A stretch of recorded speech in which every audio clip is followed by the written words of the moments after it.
Welcome, everyone. This is the Community Advisory Committee organizational meeting for the Resorts World, New York City. I would like to call order and establish a quorum. Upon the receipt of a completed application in response to the request for applications issued pursuant to the New York Racing Pari Mutual Wagering and Breeding Law Title 2A, the Commission will establish a Community Advisory Committee for each application received based upon the physical location of the proposed gaming facility. Accordingly, having received a completed application for a project at Aqueduct Racetrack in Queens, the Commission has established a Community Advisory Committee for the applicant Resorts World, New York City. By statute, such Community Advisory Committees will consist of appointees made by the Governor, the New York City Mayor, the State Senator, and State Assembly Member, the Borough President, and the City Council member representing the district where the facility is proposed to be located.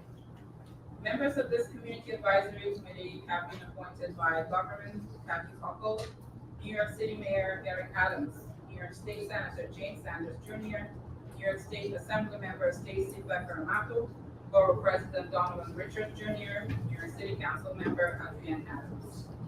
Pursuant to New York General Construction Law, Section 41, a quorum shall be established by the presence of 4 members.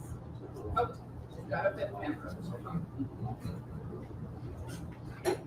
I will now call the roll of appointed members. Stevens Martinez, appointed by Governor Kathy Hochul. Present. Nicole Garcia, appointed by New York City Mayor Eric Adams. James Sanders, self-appointed by New York State Senator Sanders.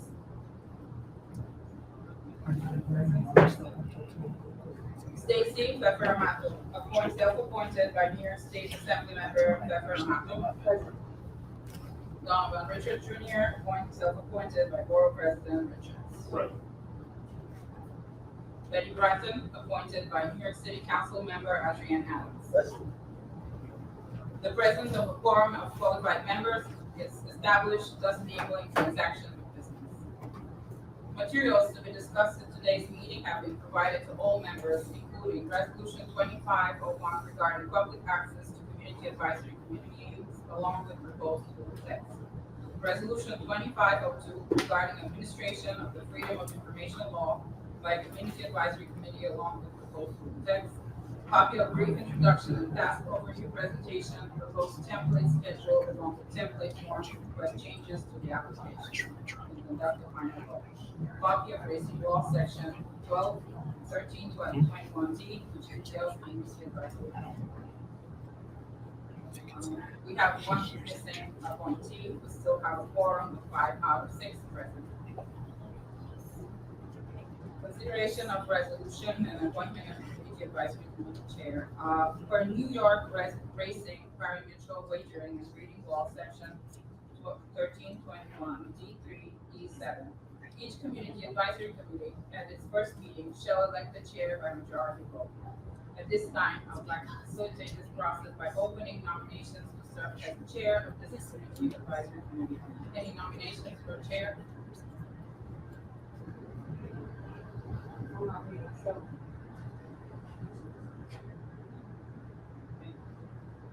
I'll move the nomination of Stacy Becker Amato as the chair. Any other nominations?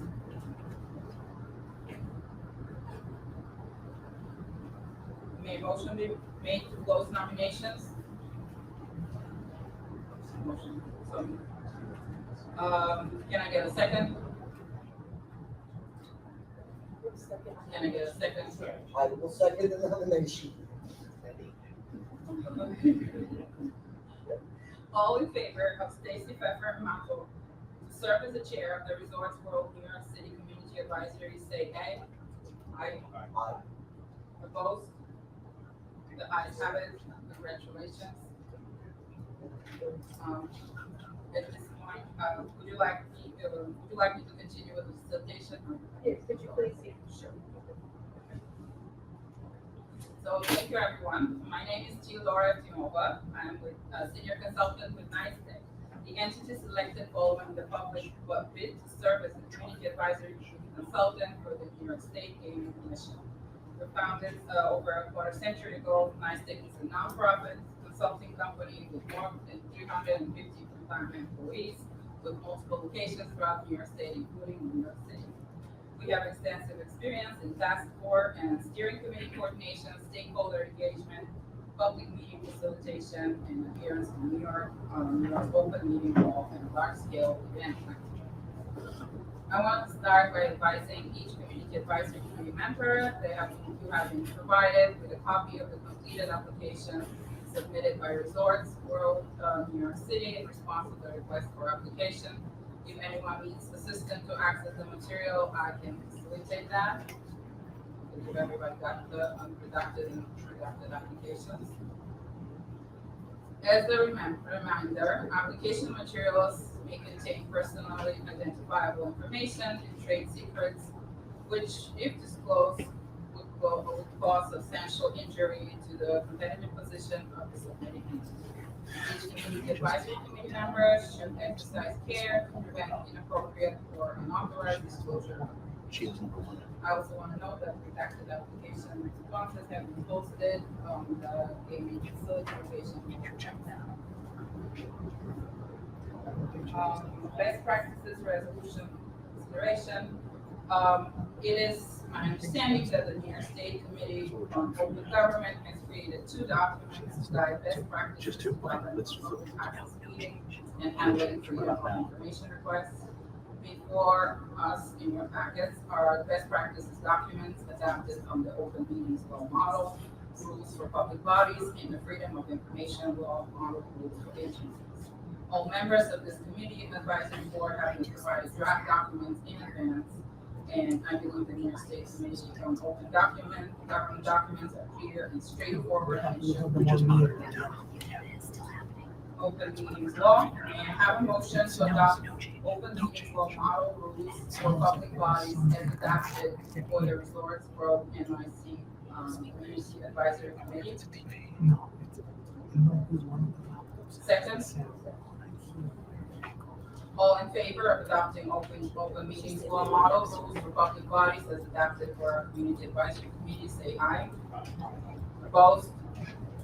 The ayes have it. Freedom of Information Law. May I have a motion to adopt Freedom of Information Law model rules for agencies as adapted for the Resorts World and New York City Community Advisory Committee? Second. All in favor of adopting Freedom of Information Law model rules for agencies as adapted for our Community Advisory Committee, say aye. Opposed? Ayes have it. Something that we'll discuss today, the organizational meeting is dates and duration and location for public hearings. We can take the scheduling of those meetings offline based on the availability of the committee members, and we will also discuss the ways we will collect and facilitate the public comment process. At this point, I'd like to bring up the PowerPoint presentation. Let's bring up the slides.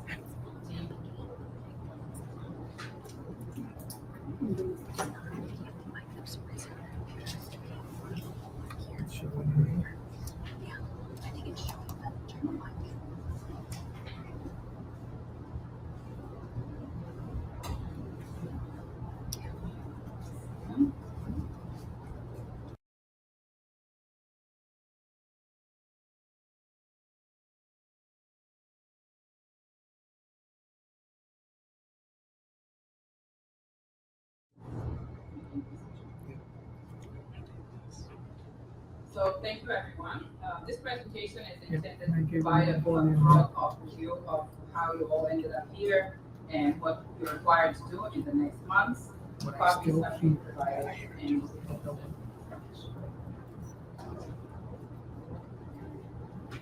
so first, some general background regarding commercial casinos in New York State. The New York State Constitution was amended in 2012 to allow up to 7 commercial casinos in the state.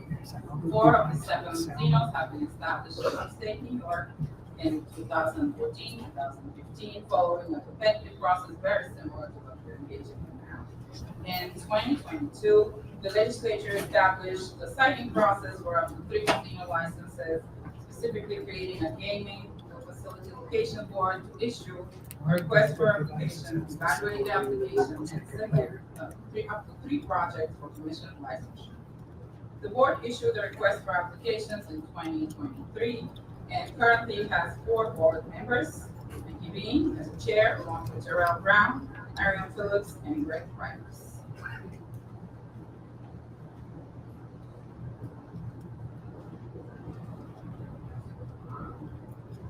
I have some technical difficulty.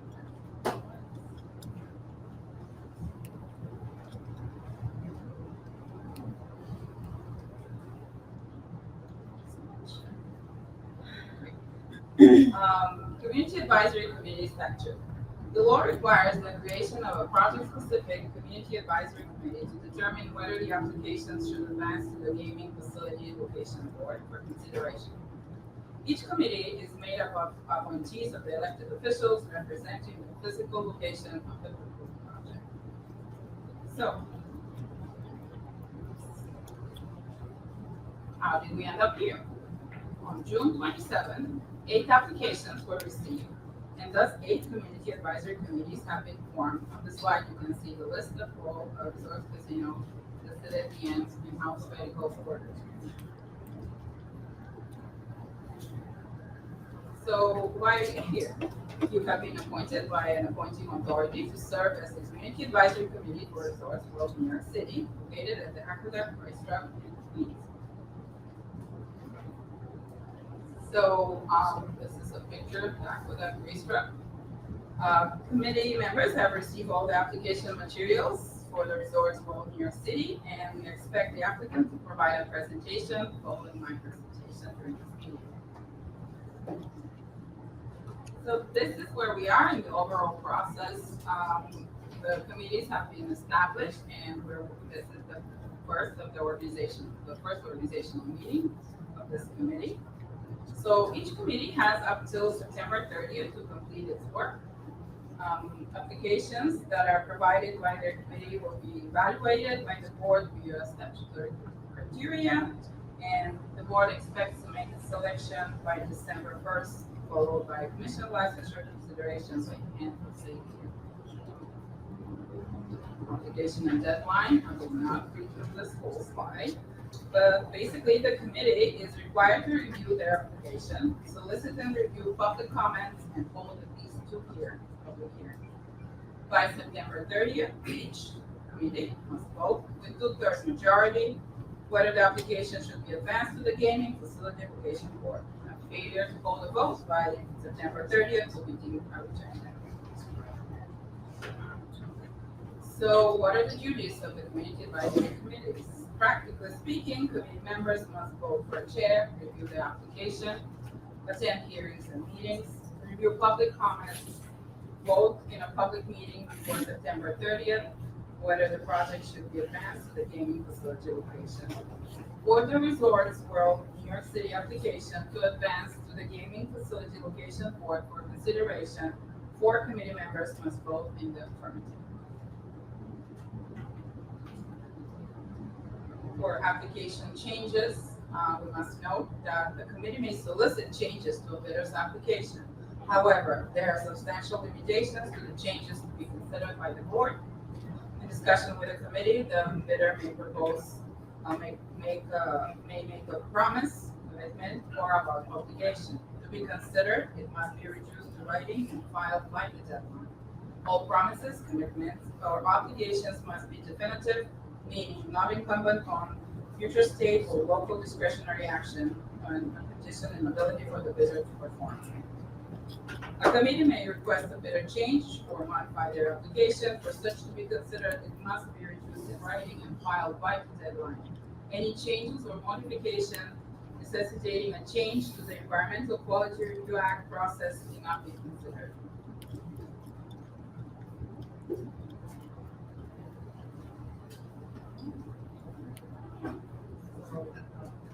So to advance the application, each committee must notify the gaming facility location of such unconditional affirmative vote by the deadline.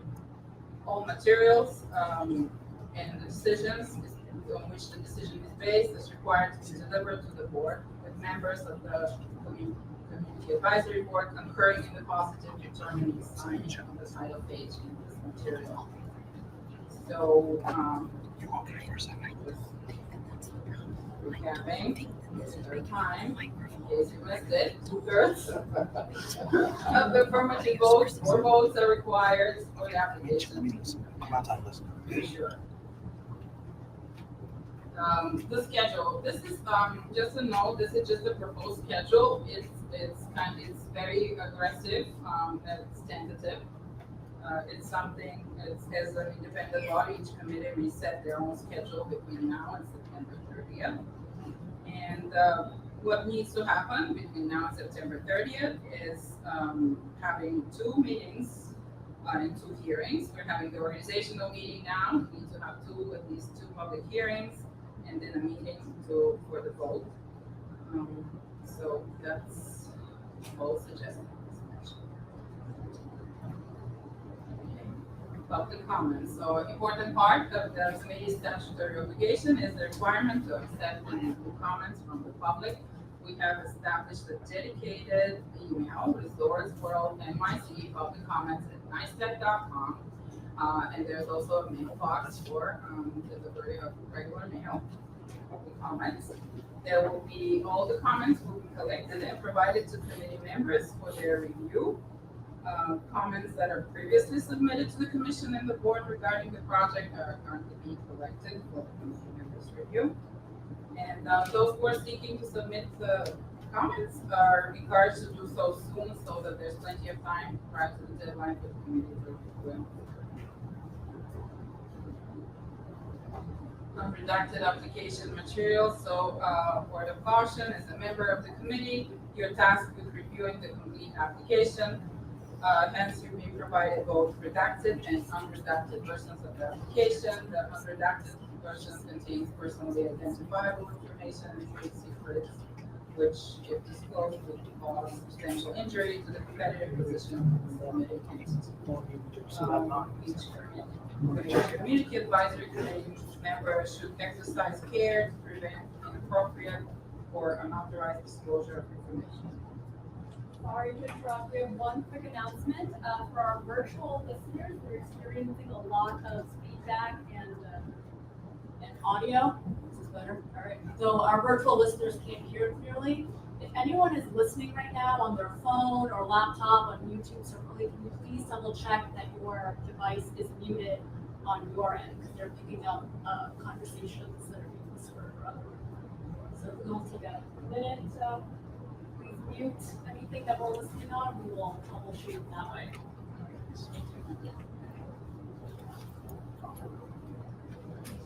Okay. So everybody muted their phones. Great. Okay. So to wrap up the unredacted application material portion, each community advisory committee member should exercise care in preventing inappropriate or unauthorized disclosure of information and should be cognizant of the discussion of confidential information in an open meeting.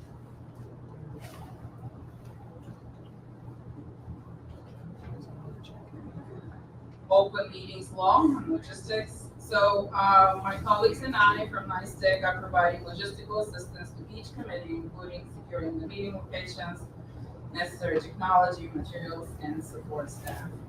As required by state law, all committee meetings and hearings will be open to the public and media and accessible and live streamed and recorded.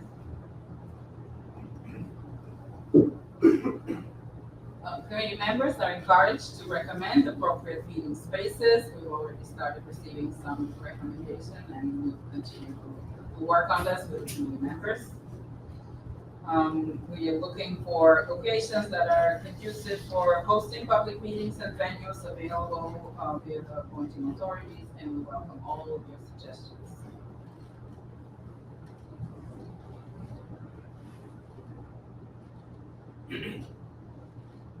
Proposed Community Advisory Committee meetings. So the first one is an organizational meeting. This is what we're having right now. It's a public meeting to elect the chair, discuss scheduling, receive a presentation from the applicant, and conduct any other initial business necessary. For the hearings, committees must hold at least 2 public hearings to receive comments from the community. Hearings should be scheduled for convenient times at appropriate duration and location of adequate size and scope. So we're looking for auditorium size, build meeting rooms, so 100 plus attendees, in ideally in the physical location. Well, I would like to acknowledge that James Sanders Jr., the 6th member of the Community Advisory Committee for Resorts, has just joined the meeting. For a final vote meeting, a public meeting will be scheduled to vote on the project.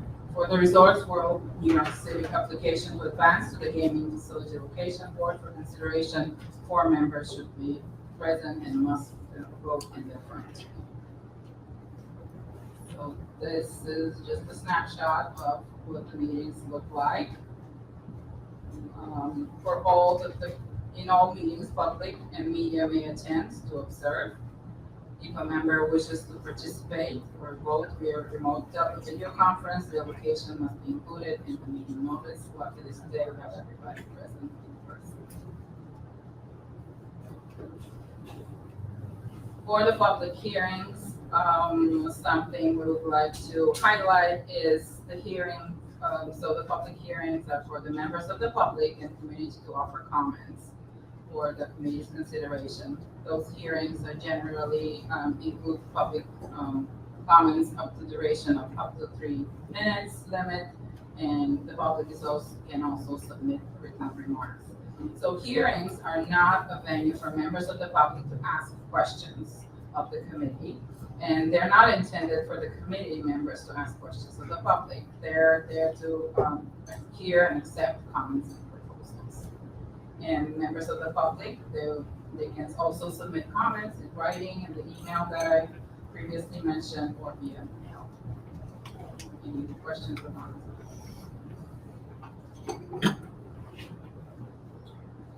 Language access, so translation services in American Sign Language will be made available by the commission representative for those requesting such services in advance of the meeting and hearing. And the committee members may request commission representatives, us, to make additional language access services available for members of the public at the meeting of the hearing. We have listed the 12 most spoken languages in New York, and we'll have a conversation with the committee members about the languages that they believe that their constituents will need to have those public hearings materials and simultaneous translation.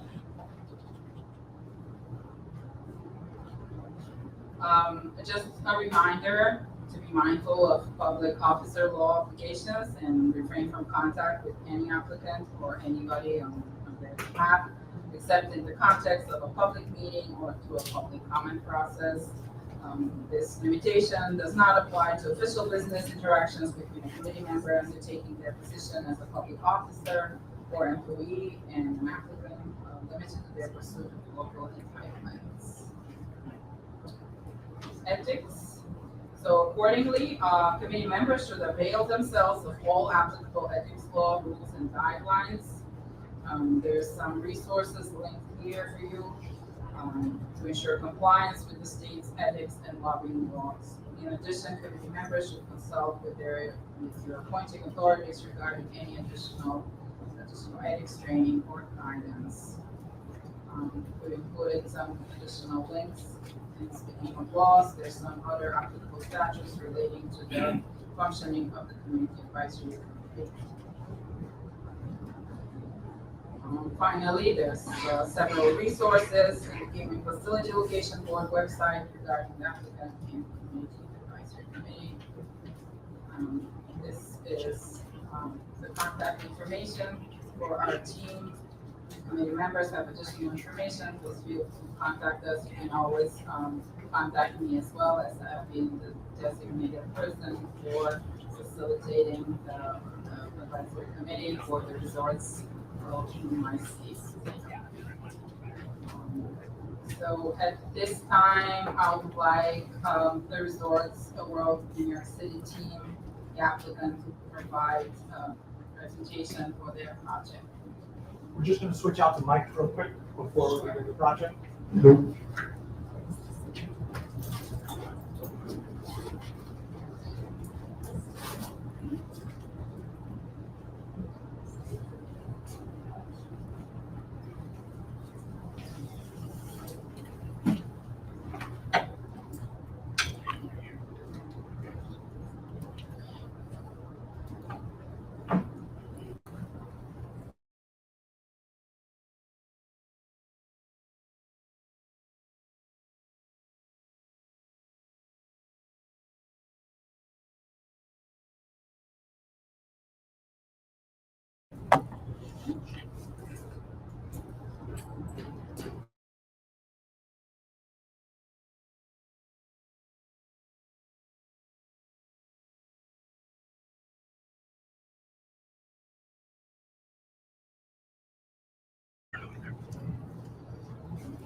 That's what I'm doing. I'm back out. To raise it a little. We're trying to switch the mics. Doesn't recognize it. So I'm gonna leave. I'm gonna leave and come back in.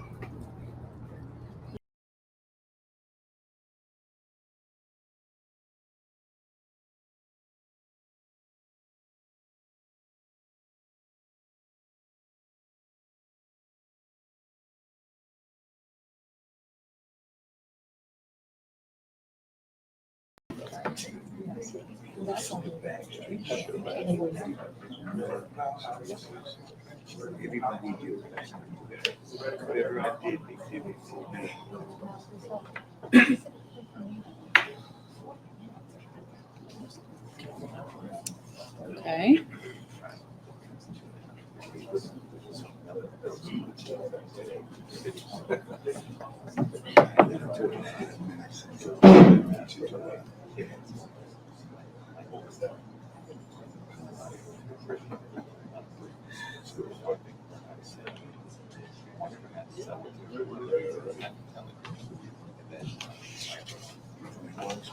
Good. Okay. Okay, so at this point, we would like, for those in attendance today, the purpose of this overview is simply to provide the Community Advisory Committee with a high-level explanation of the proposed project.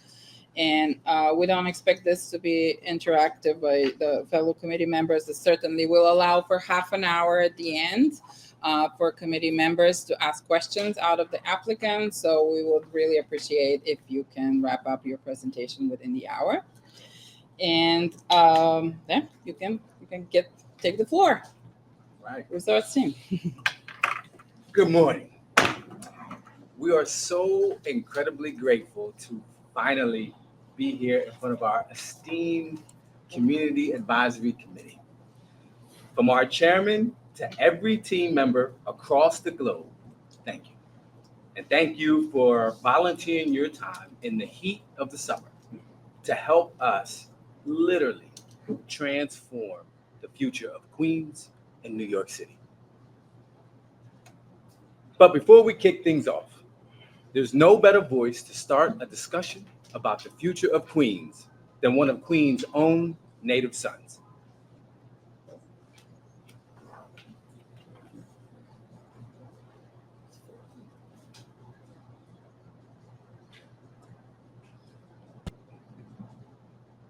Queens will not be silenced.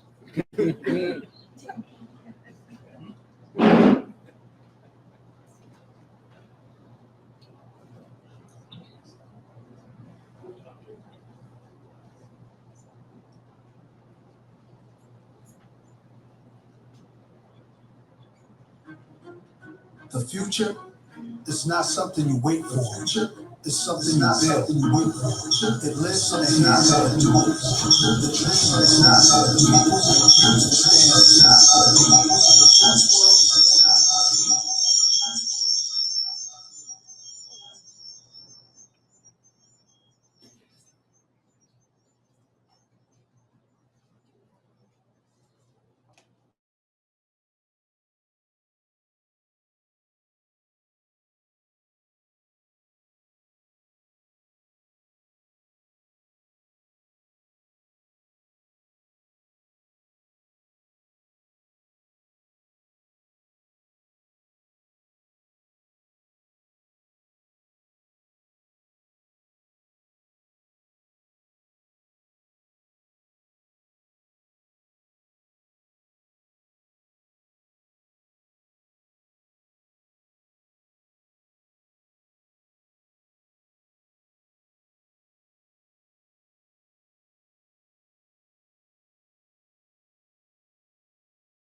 Vin, let me,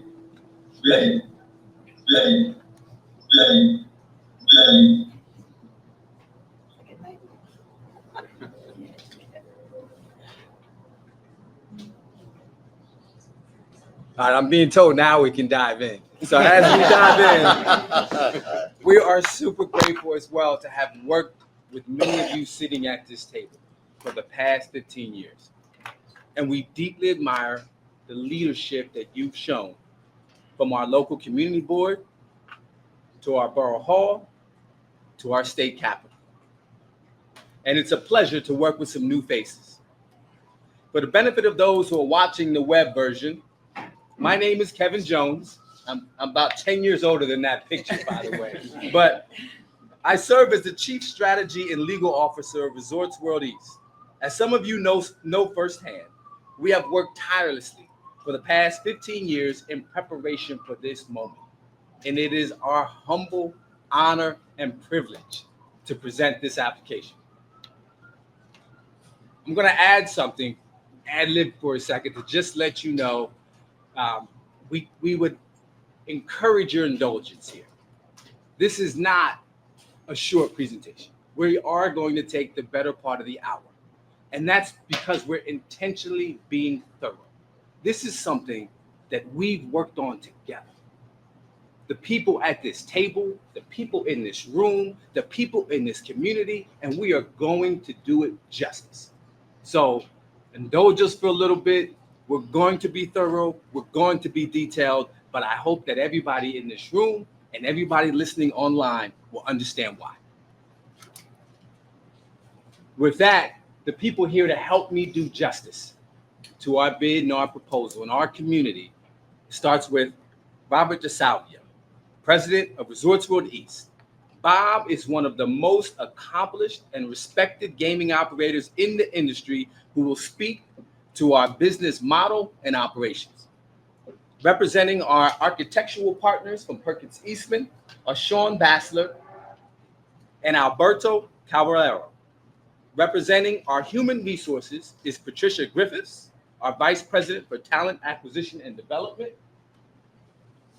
Representing our Diversity Council is Stacy Rowland, our Senior Vice President and General Counsel. And once again, I'm going to stop and I'm going to ad-lib. I'd actually ask that Stacy and Patricia please stand up for a second. Yes, please stand up. It's intentional. And I'm asking them to stand up because physically this room doesn't accommodate all the seats at the table. But I want to make it clear that though they're sitting there, they have a seat at this table. And it is important to stress that because our jobs, our people are our greatest asset. And Stacy, who's going to talk to DEIB, that is not something that we just ad-lib. That is something that comes before what we do, it comes during what we do, and it comes after what we do. It is critically important. So please don't belie the fact that you're sitting behind us to make it seem like it's any less important. They will walk you through our workforce development and our DEIB programs, which are, and like I said, remain a priority. Representing our long-standing community development is Michelle Stoddard, Senior Vice President of Community Development. Michelle, who has been with us since day one, will speak to the heart and soul of our proposal, our deep, successful, and ever-growing 15-year partnership with the community. We are honored to actually be joined by superstars in the food world who need no introduction.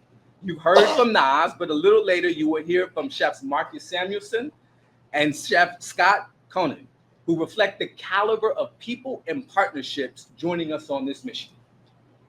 Over the past 15 years, we've delivered more than what we promised, always guided by our shared commitments. We've worked together in many good times, and we've joined arm in arm through challenges like Superstorm Sandy to a global pandemic. And now, with the door open to a full commercial casino, we are ready to take the next bold step to completely and genuinely transform our property with the vision that began back in 2010, with many of you sitting right here at this table. Almost immediately after winning the bid to start operating in 2010, we transformed the Aqueduct Raceway into the most successful video lottery terminal facility, VLT, in the nation. Resorts World stands as the highest revenue-generating commercial casino in the entire United States, with revenues of nearly $1 billion annually. But our impact goes well beyond our revenues. Resorts World is the single largest taxpayer, both direct and indirect, in New York State and across the entire United States casino industry. Since inception, we have contributed more than $4.5 billion to the state education fund, more than $2 billion to support New York's horse racing industry, and more than $200 million towards the administration of the New York State Lottery and funding of its responsible gaming initiatives. And we have continued to invest in Resorts World throughout our time in New York. We've developed the 400-room Hyatt Regency, one of the finest hotels in Queens, bringing our total workforce in Queens to 1,000 good-paying jobs in the process. Most of our team members live right here in Queens, helping to grow a local economy and uplift the community. Beyond Queens, we've deepened our commitment to New York State by expanding our footprint. In 2019, we acquired Resorts World Catskills, gaining essential relevant experience in the New York commercial gaming operations, and we created a pool of ready, licensed team members. Then in 2022, we opened Resorts World Hudson Valley, a 50,000 square foot facility in the Newburgh Mall with more than 1,200 VLTs, spurring massive economic development for Newburgh, New York. To date, including Queens, Catskills, and the Hudson Valley, Resorts World has invested more than $2 billion into the state of New York, supporting more than 3,000 gaming jobs, making us the largest gaming employer in the state. 15 years ago, when we stepped in to the old, dilapidated clubhouse and grandstand at Aqueduct, it was riddled with asbestos, lead paint, and other hazards that I'm not about to go into amongst polite company. But where others saw decay, we saw potential. We didn't see just a racetrack or a VLT facility. We saw the most compelling location in the state for a world-class integrated resort. With 73 acres of space and unmatched access to major highways, subway lines, and JFK, Aqueduct offers a scale and connectivity that no other site in New York can match, period. Let me take a moment to explain what I mean by an integrated resort. There are casinos, like those in downtown Las Vegas. There are casino hotels, like those that line the Atlantic City Boardwalk. But then there's something far more ambitious, something that we created, the integrated resort. An integrated resort is a casino-anchored complex that seamlessly blends hospitality, entertainment, business, dining, and culture. It's not just about gaming, it's about staying, playing, meeting, shopping, and relaxing. It's a destination that drives tourism from every type of guest. An integrated resort, such as Resorts World Sentosa in Singapore, has a mantra where 1 + 1 actually equals 3, where the sum is greater than its parts. Because when gaming, hotel, restaurants, events, and retail are designed to complement one another, the result is a powerful synergy that drives tourism, creates jobs, and unlocks long-term economic value for the community and the state. A true global class integrated resort isn't small. It's bold in scale and vision. These are developments of at least 5 to 8 million square feet that are meant to accommodate tens of millions of visitors every year. An integrated resort needs more than 30 or more acres in order to accommodate the facilities and supporting infrastructure. And compared with the other applicants, Resorts World is the largest parcel of land with 73 acres. This is crucial in the development of integrated resort with the size and scale in order to maximize the value of the license to the state and generate the most economic activity. To explain further, a major casino hotel alone draws more than 10 million visitors a year with millions of cars. That kind of traffic demands a site built for scale. Aqueduct is that site. It has already accommodated crowds of up to 70,000 for single events. And it does so without competing traffic from other major attractions. This is without question the most connected, most strategically positioned, most significant piece of gaming real estate in the United States of America. And it's the site most appropriate and most ready to host a world-class integrated resort. And from an economic perspective, the impact is unmatched. The revenues, the taxes, the job creation, the broader economic development, there are quantum leap from a traditional casino hotel development. And right here in Queens, at Aqueduct, we have the space, the access, the market, the experience to deliver one of the most successful integrated resorts in the world. New York is the largest metropolitan area in the US, home to more than 19 million people. For too long, New York's gaming revenues have been flowing out of state. This is our moment to reverse that. Our integrated resort will not only recapture dollars, but also allow us to compete for our fair share of dollars going to neighboring states. Those dollars will now stay here to invest in our communities, to create jobs, to fund education and infrastructure for generations to come. New York City welcomed more than 64 million domestic and international visitors last year, many of whom came through JFK, the busiest international gateway in the United States. Resorts World sits minutes away from that crossroads, ready to welcome those travelers anytime, day or night.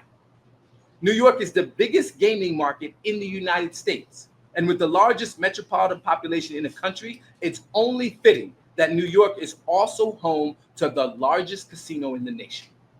At the heart of Resorts World's integrated resort will be a 500,000 square foot casino, the largest in the United States, featuring 6,000 slot machines and 800 table games, for a total of 10,800 gaming positions.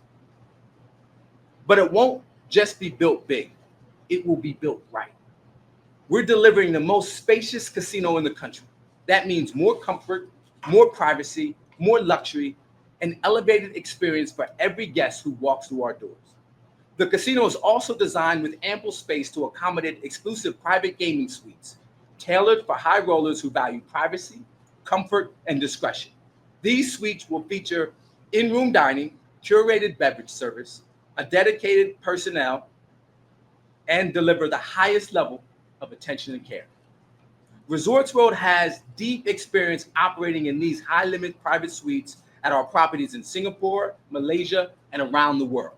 Resorts World knows how to deliver the pinnacle of exclusivity, spaces where every detail is considered, and where discerning guests receive the service they expect.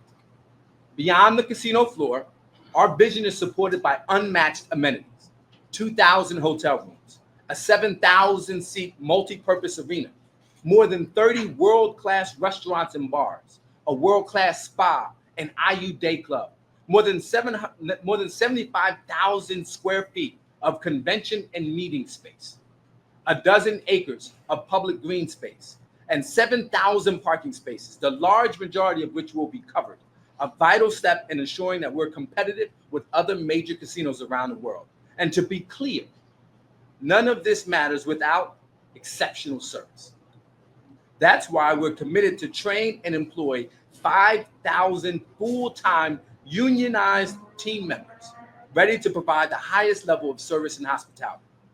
What we are doing is not solely presenting a dream or renderings.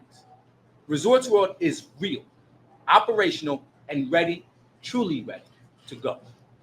All the necessary land use approvals, environmental reviews, and permits are secured and in hand.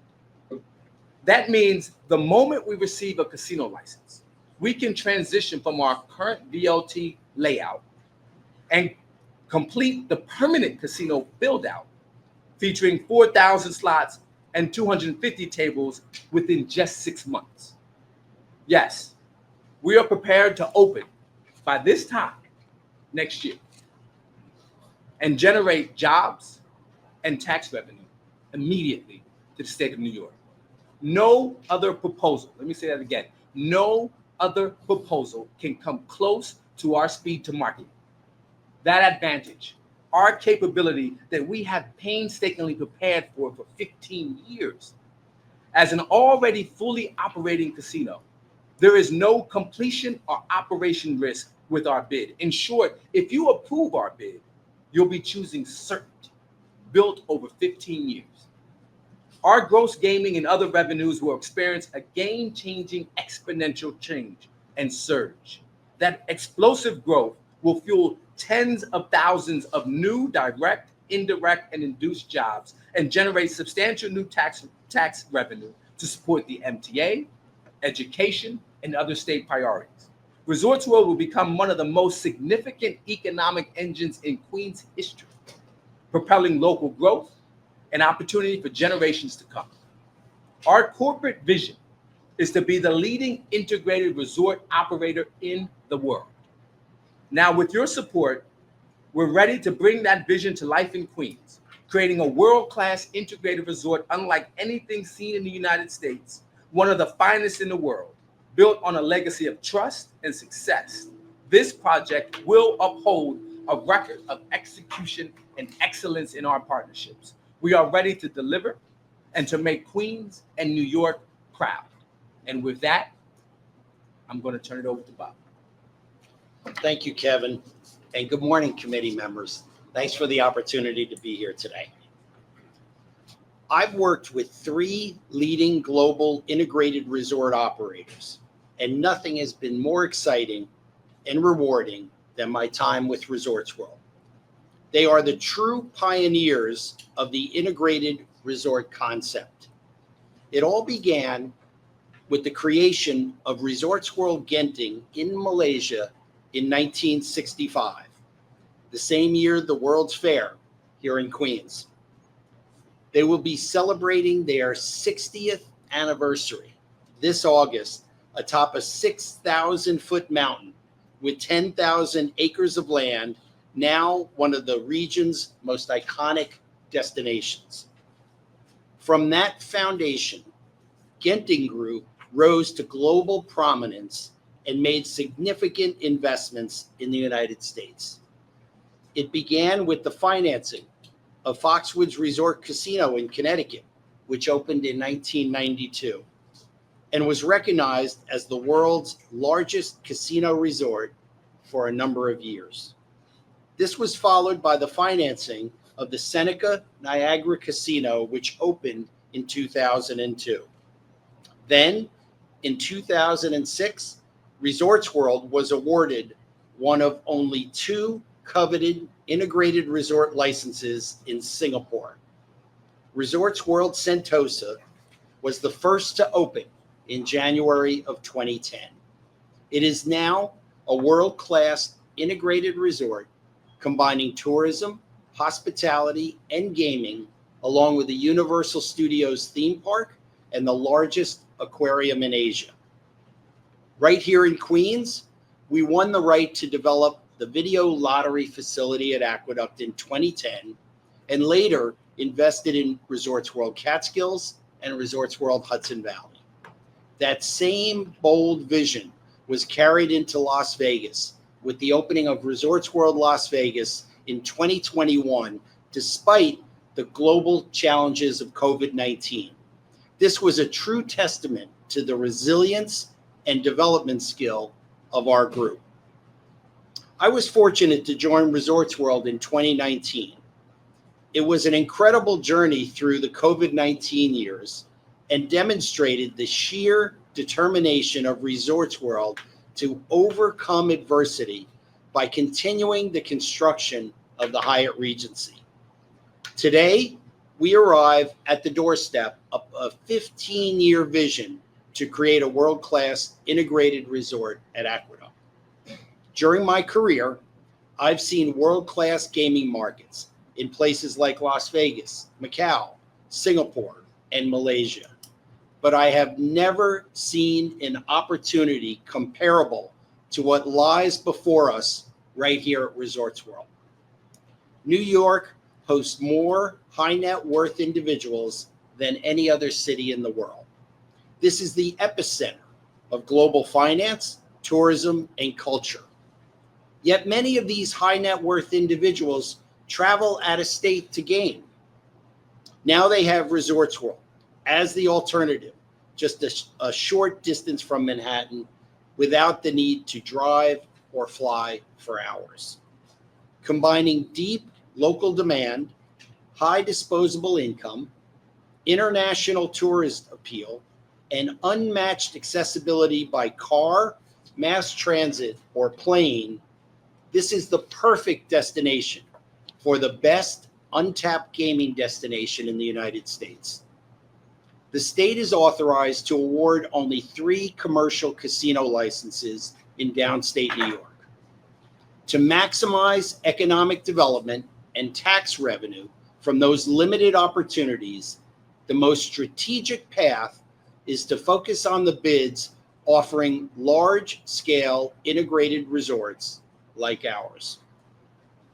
Integrated resorts generate outsized returns because of the synergy among the diverse components: casinos, hotels, entertainment venues, convention space, retail outlets, and extensive food and beverage offerings. As Kevin said, the whole is greater than the sum of the parts. Over the last 2 years, our architectural and planning team has focused intensely on how guests experience and move through the planned Resorts World integrated resort. We've deliberately designed the casino, occupying less than 10% of the built area, to be clearly separated from the rest of the resort. That delineation ensures non-gaming guests and minors can access public amenities freely and safely. Surrounding the heart of the resort is a central open-air plaza spanning 12 acres. It is designed thoughtfully, enables year-round usage. It maximizes natural light to enhance all the facilities that surround it. At Resorts World, our design includes the Conservatory Casino, ideally situated overlooking the Aqueduct racetrack. This gaming location is crafted for luxury, featuring private gaming suites, exclusive dining, curated beverage service, and dedicated butlers, delivering a private sanctuary that will be the envy of the industry. From what I have observed globally, successful integrated resorts are expansive, usually built on at least 30 acres of land and contain a minimum of 5 million square feet. For example, Resorts World Sentosa in Singapore occupies about 120 acres and opened with 1,800 hotel rooms, theme parks, and major attractions.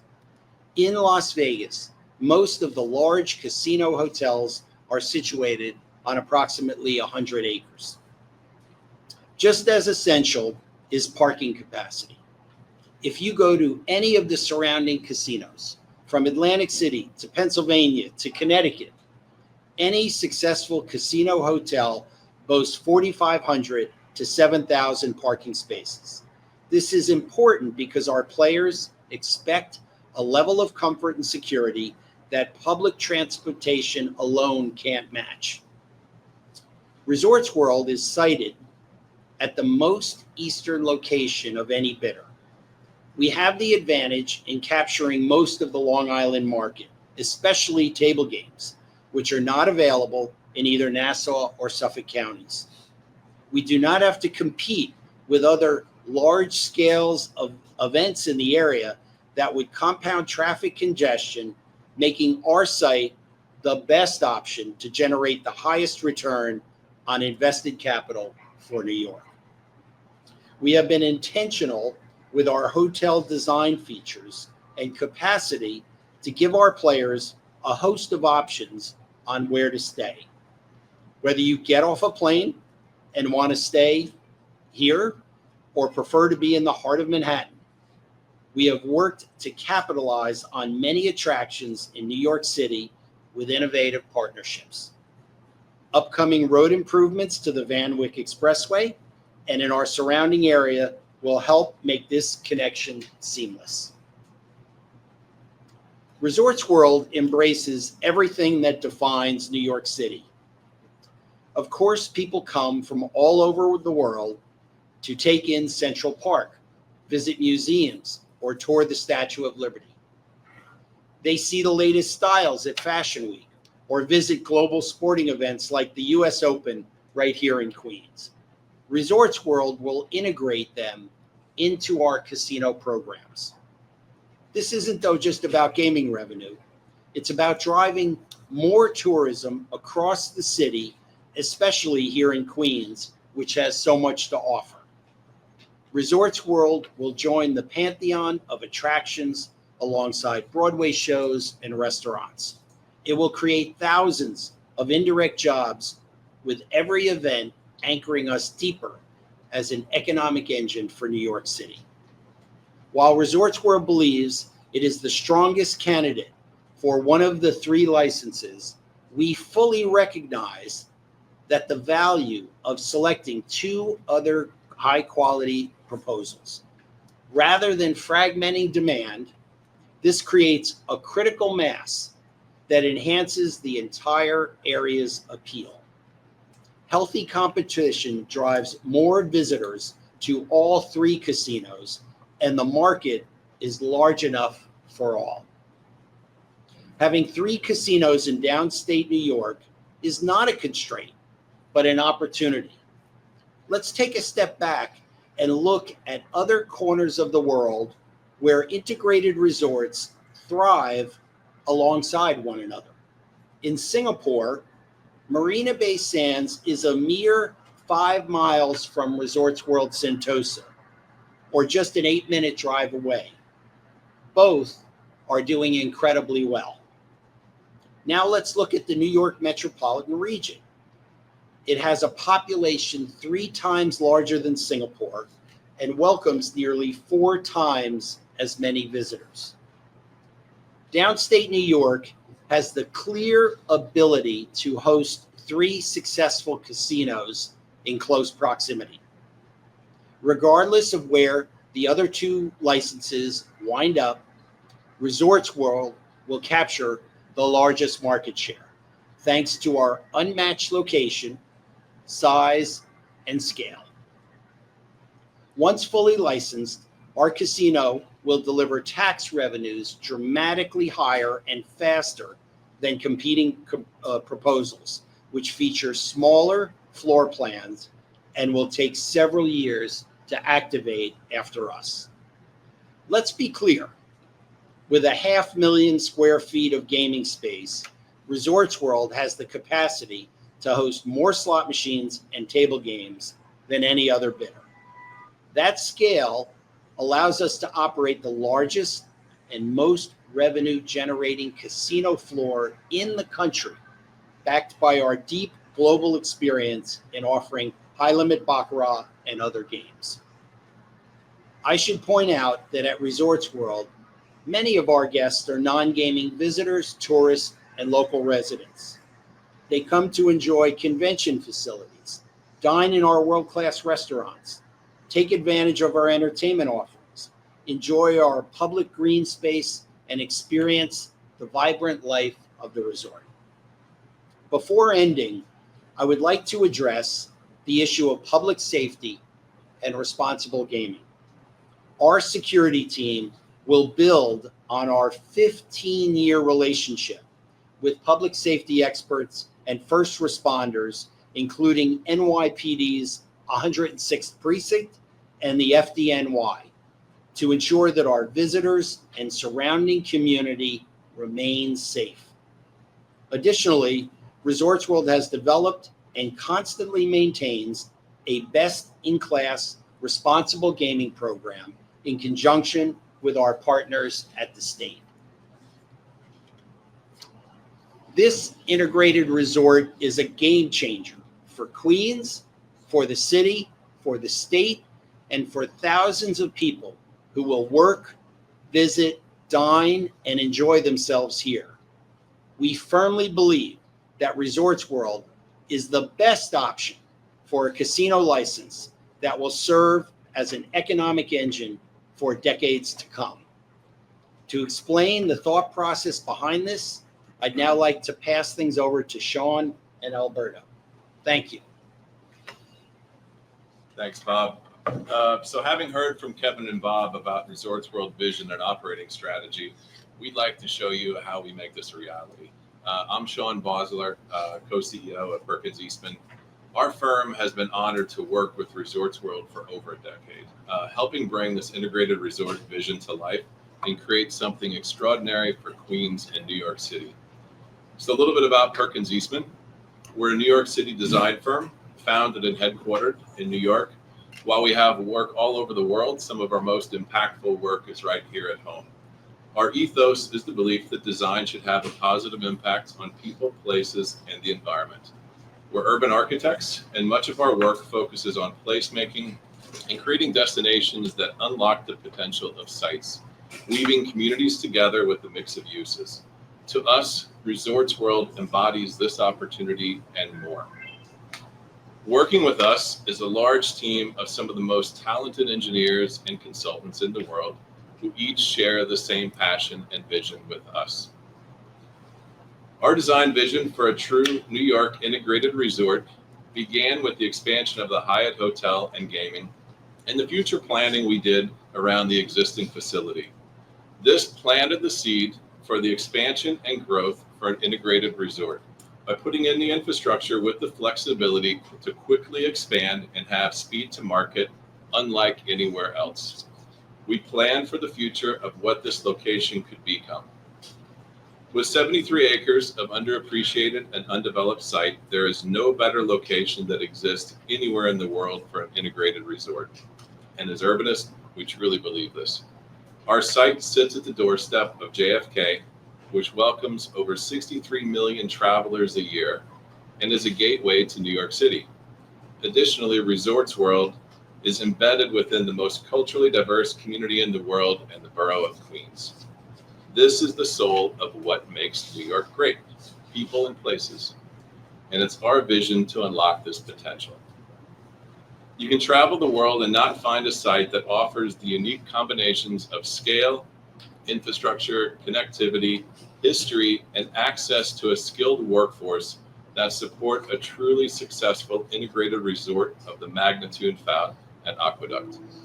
The dynamics of this site offer opportunities that don't exist elsewhere, such as a transit-oriented location with the infrastructure and space to also accommodate the necessary vehicular traffic, an opportunity for an urban plan that integrates and ties together with the community, a site scale that doesn't exist anywhere else with 73 acres, and a gaming history that goes back 130 years on this site with our chance to write the next chapter, and a culturally diverse community that has embraced us as one of their own.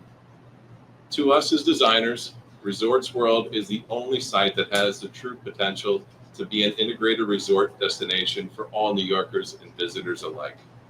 Our proposal is not about creating an object, but it's about creating an integrated resort that will not only be a destination, but also be the urban fabric which ties the community together.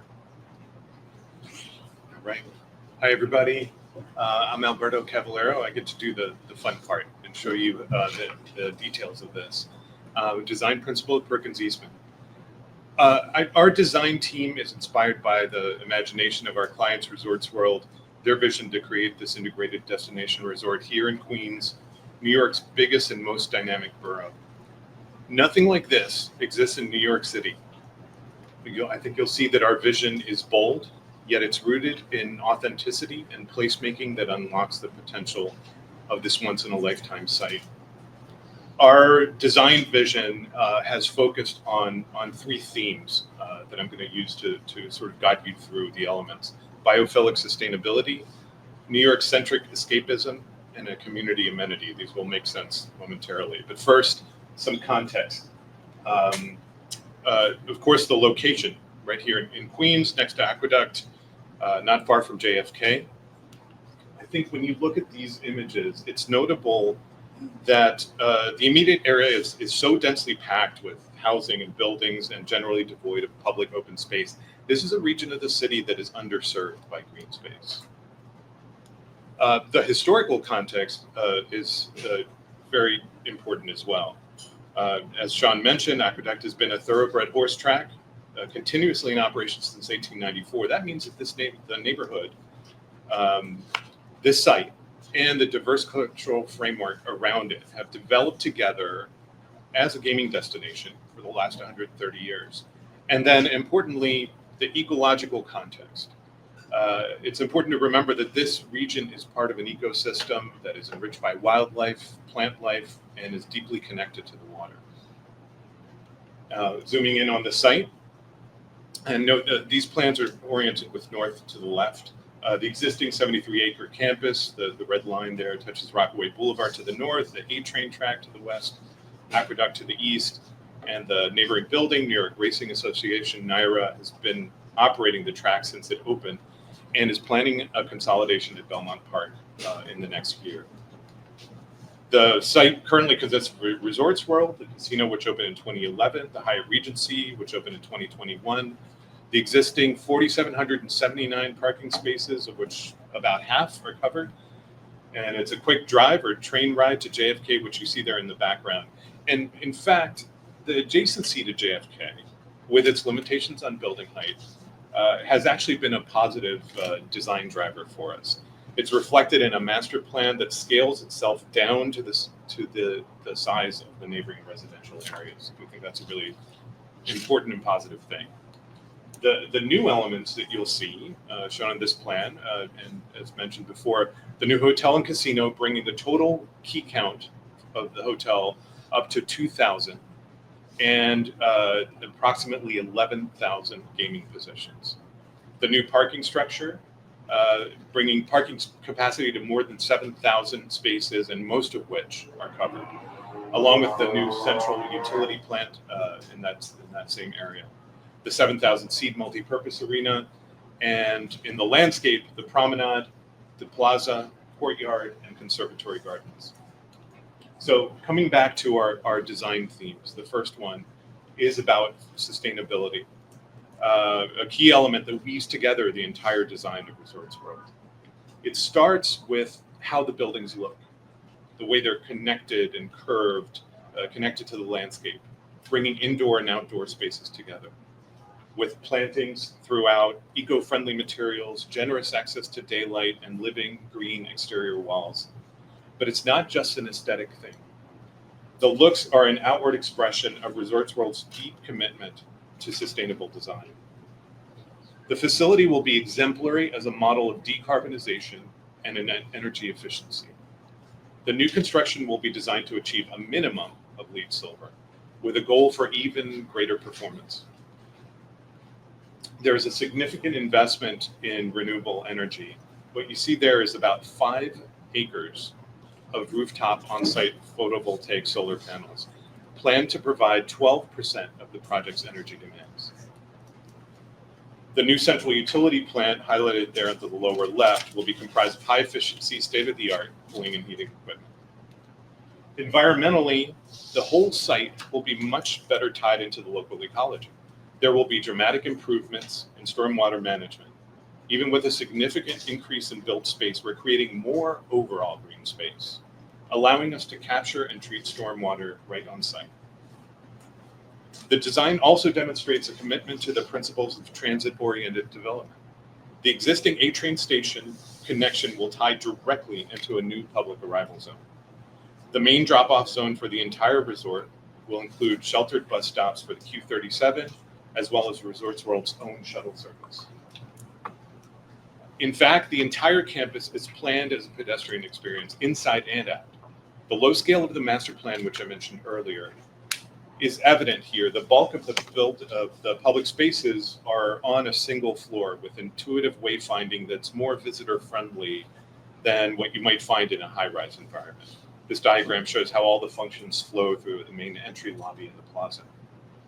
To make this pedestrian-friendly feel possible within the site and grounds, the plan includes a robust vehicular infrastructure based on a new perimeter road.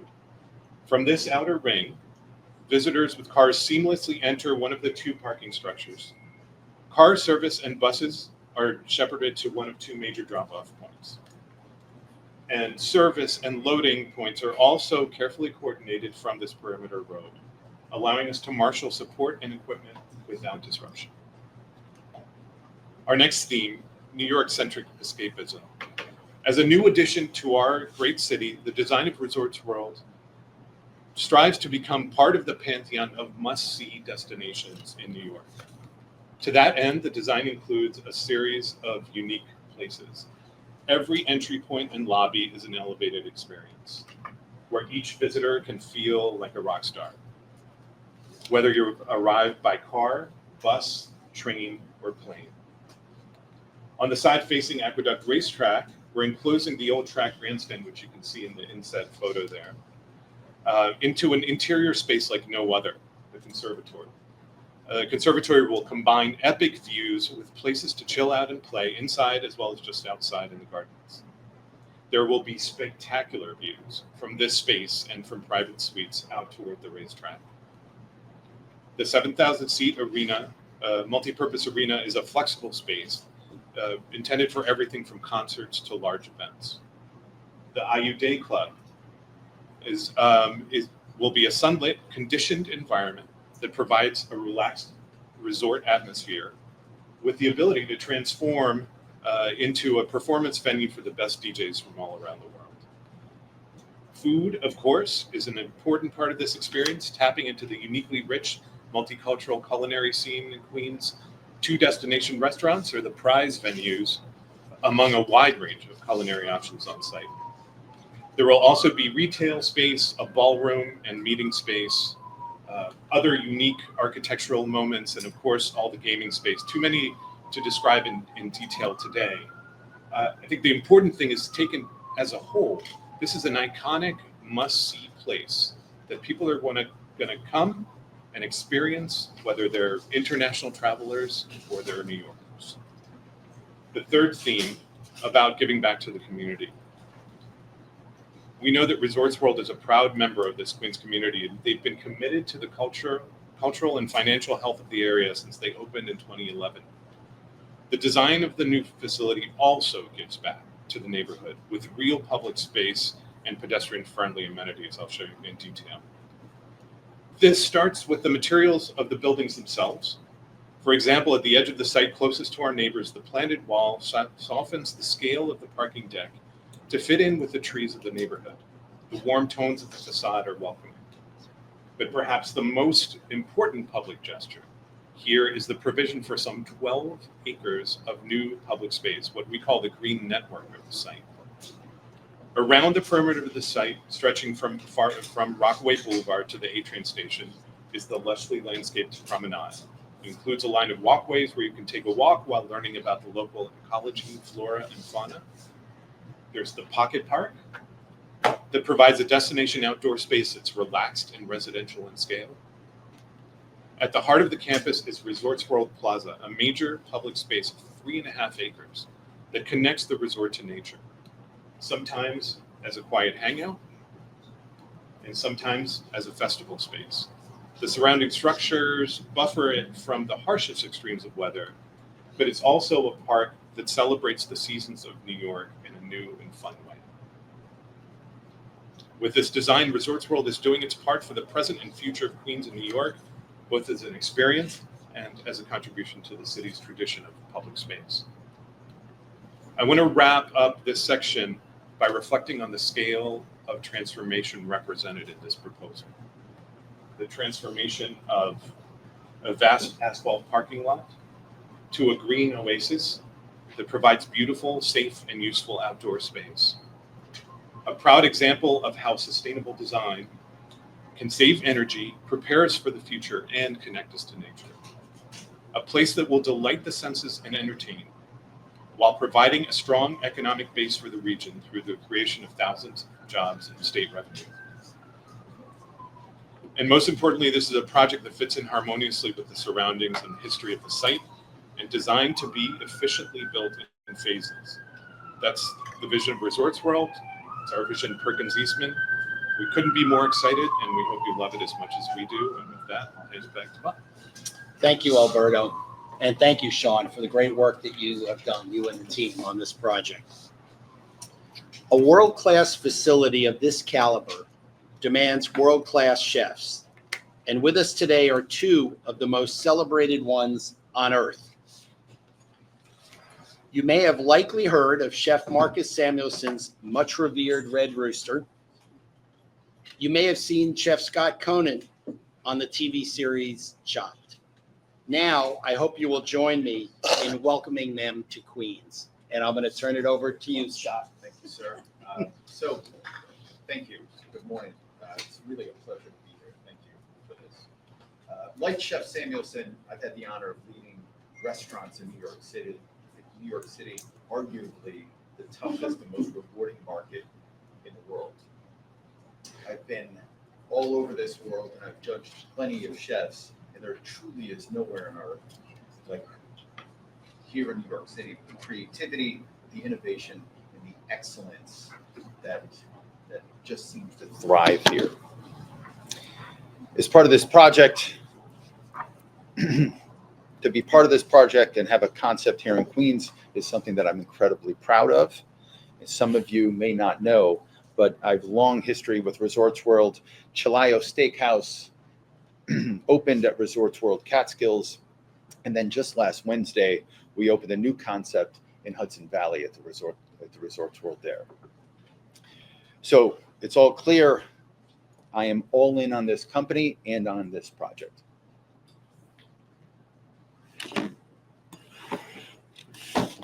All right. Okay, sis. It would be, first of all, congratulations to everybody here for taking time out, but also the very impressive presentation.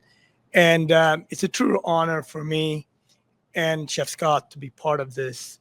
When the world think about, we as chefs, when we think about food, when we say that we're from New York City, the chef secrets around the world is always Queens. Every chef, every hospitality worker knows that the true mom and pop food and why New York is so different in terms of food is it's not only its diversity, but it's also its drive and ambition to excellence. And when you see this project, the ambition, the drive for excellence is something that for both Chef Scott and extremely proud to be part of, inspire us to do better. And with our restaurants, whether it's Red Rooster, for example, in Harlem, or Metropolis, which is down by World Trade Center, it's all we always want to share and tell the story of New York City through our restaurants. And how do we do that? What's great about hospitality and restaurants, it shows all aspects of society. It starts with the vision of what type of marketplace, what type of restaurant you want to do. It also starts on the purveyors. We're going to use and work with purveyors from all over New York, but particularly purveyors here from Queens. The back of the house, where we need all type of skilled laborers. Front of the house, where we're going to have the best personalities to deliver service that is both excellent but also vibrant and reflect Queens as a place. And then, of course, none of this would be possible without the vision of the resort world, but also the customers. So when you think about the word restaurant, which most people talk about constantly, but it means to restore your spirit, restore the community. And in a busy time, in this place, to be able to sit down at a world-class restaurant and to be able to break bread and see people around there that is both entertained but also eating delicious food and having great service. I just think it matches up to the entire resort. When we at the Marcus Hamilton Group take on project, we always think about how can we make it special, how can we make it in that community and of the community. In Harlem, we have a food festival called Harlem Eat Up. It's also a TV show that we highlight businesses throughout Harlem, and we would like to do the same here in Queens. But we can really go into small mom and pop businesses and highlight them, both on TV, our partner here at ABC, but also, of course, highlight those businesses. So when we enter, there's so many other partners that we bring into the project that they can be highlighted, whether it's a food festival, whether it's a TV show, or just having great dinner or lunch at the restaurant. We're extremely proud to be part of this project. It's a world-class project that's going to become, for sure, one of the destinations in New York City. And when people come to the resort world, day one, they can gamble on whether they go to Scott's restaurant or mine, and the second day they can come to either one of the places. Either way, we'd be extremely proud to serve you and be part of this project. Thank you so much. Thank you. Thank you, chefs. And I know, just so the committee knows, the chefs both have commitments. I know, Marcus, you're heading right to the airport. Scott's got to go back to New York City. So if you don't mind, they're going to go ahead and exit the meeting. And we appreciate you guys coming by. No sample. Why didn't they bring lunch? That's like.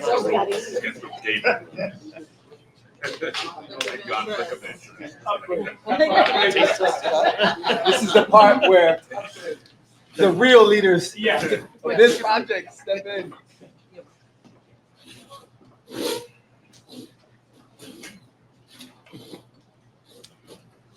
Well, none of this would be possible without new team members bringing these food concepts to life. Now, before I pass things to Patricia to talk about the future of Resorts World workforce, here's a quick video that we want to show you. When COVID hit, I worried about being laid off. What happened to my future?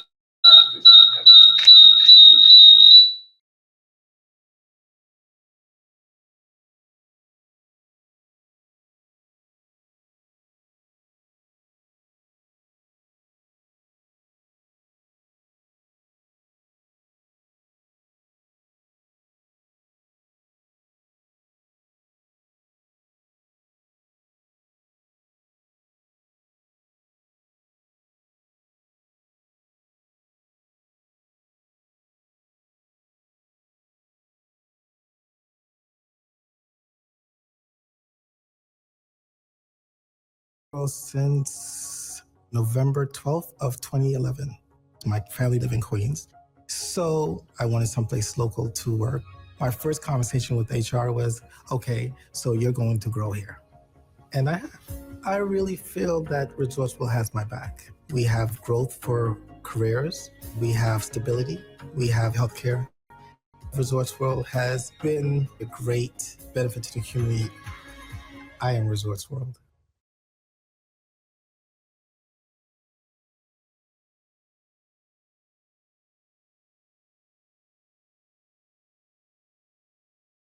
World. And we are continuing to invest in our employees as we do in our current facility and in our future integrated resort aspirations. As you've heard already, our expansion will create at least 5,000 new permanent and 5,000 union construction jobs. We also anticipate that this expansion is going to drive the creation of 14,000 additional jobs.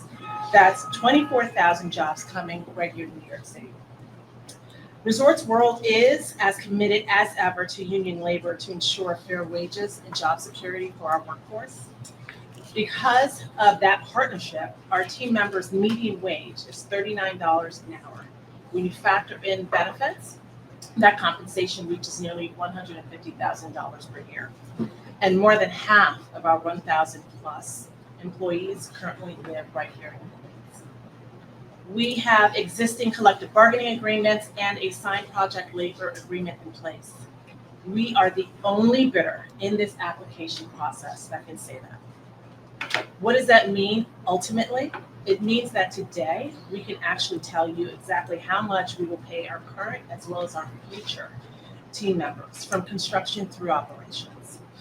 As we move forward, preparing tomorrow's workforce for careers in gaming is important for us to really address right now. Because if granted a license, our permanent workforce will increase by thousands in just one calendar year. That is why we have proactively sought to help New Yorkers develop a career path in gaming, hospitality, as well as entertainment. The RW Career Center in Jamaica Station will soon open and operate as an accessible hub for community members seeking information about job opportunities at Resorts World.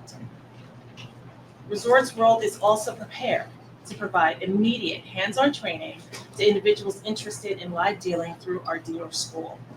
We already operate a similar facility at our Catskills property, and we will emulate the success of that program here to develop a best-in-class workforce here in Queens. Resorts World is already invested in community-based workforce development with crucial partners like CUNY York College, where we offer the signature Introduction to Gaming Operations course to bolster local talent pipelines, expand access, as well as propel regional tourism. This is a free 6-week program that prepares students for gainful careers in every facet of business operations. So that's not just gaming and hospitality and entertainment, that's also IT, that's HR, that's F&B, that's security, and so much more.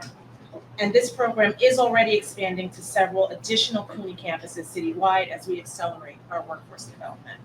Now I'm going to hand it over to Stacey Rowland, who will speak to the specific efforts that we have taken to foster diversity, equity, inclusion, and belonging. Thanks, Patricia. Good afternoon, everyone. And look, I'm just going to start with this. Resorts World has the most diverse workforce of any casino in the United States. I'm going to give you an example of what we did. For one of our diversity celebrations, we hung a map of the world on the wall in the back of the house. And we asked our team members to take a pin and put where you come from. When we were done, of course, New York was packed. But then you sat back, Guyana, China, DR, Bangladesh, Italy, virtually any place on the planet.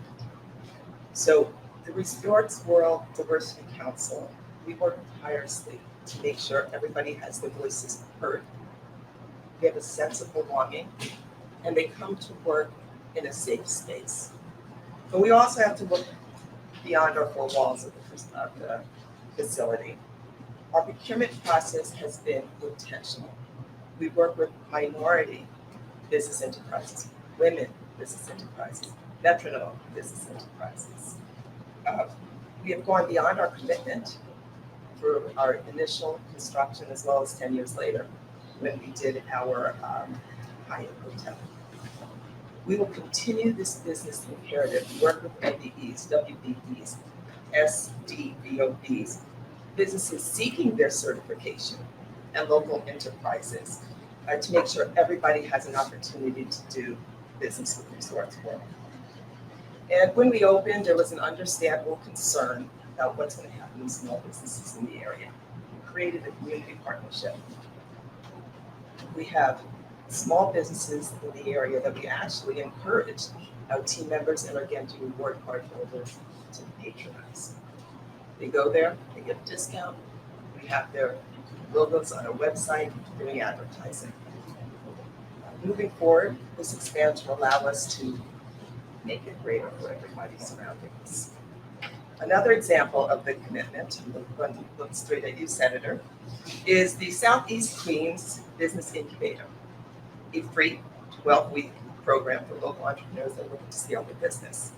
The creation of the incubator was inspired by none other than Senator Sanders chairs the task force, the Senate of Minority and Women-Owned Business Enterprises. He first identified this need.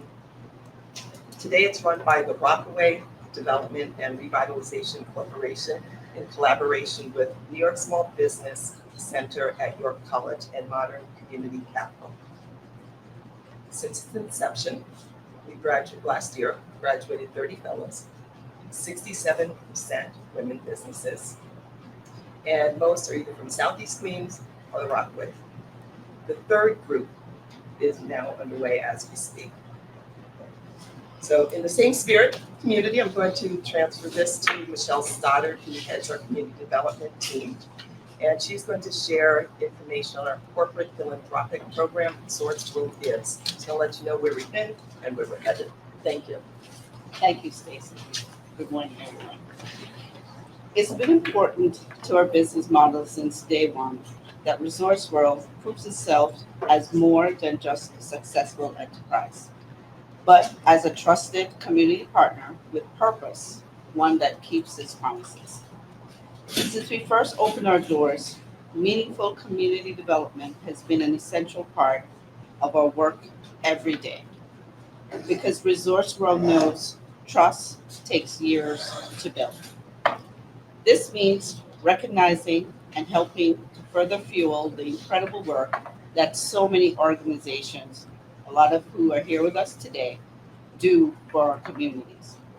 To date, Resorts World Gives has invested over $10 million into hundreds of local organizations that serve constituents of all demographics throughout Queens and the city of New York, as well as Long Island and Westchester County. They identify their target service populations to include communities of color, children, seniors, older adults, women, the LGBTQ community, people with disabilities, and immigrants, refugees, and migrants. And yes, we match 100% of team member donations given by our employees. Most recently, we commissioned a third-party survey of our grant recipients over the last 3 years. On the left is a map that reflects the respondents, each focus area, and distinct demographics. The partners also anonymously shared the top impacts of the funding from expanding existing programs and service volume to improving service quality. With a commercial license and expanded footprint, we will be able to supercharge this philanthropic work and compound the impact cited by our partners in ways that they know best. Let me turn it back over to Kevin now to detail the remainder of our Resorts World robust community benefits package. Kevin. Just want to make a time check. We're close to the 1 hour mark, and I want to allow some time for the committee members to have ask questions. Committee members, are you okay with the presentation to continue? I'm sure he'll be brief. And I will attempt to do so. This is the good stuff, right? This is the stuff that, as Marcus said, should restore your spirit, right? Over 15 years, that period, listening, working with, and building a vision with the community gave us the confidence and gave us the charge to put together a community benefits package that has a headline of up to $1.5 billion. Now, I'm not stuttering. That's billion with a B. And the way that that's broken down, you see it reflected on the screen there. I'm going to jump into certain aspects of it, pillars of it. In order to cut down here, I'm going to step away from my voice. We're going to focus on the first pillar of housing, and we're going to throw up a quick video that gets you right to it.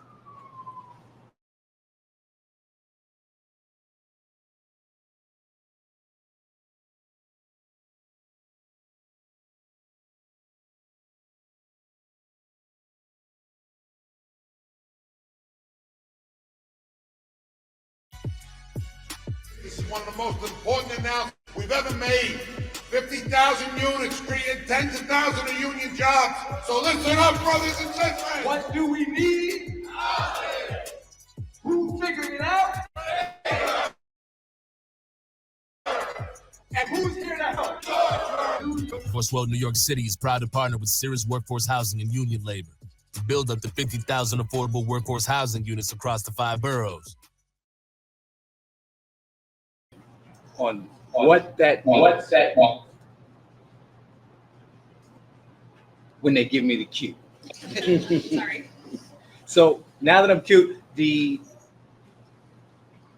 50,000 units of workforce housing. That's not 500. It's not 5,000.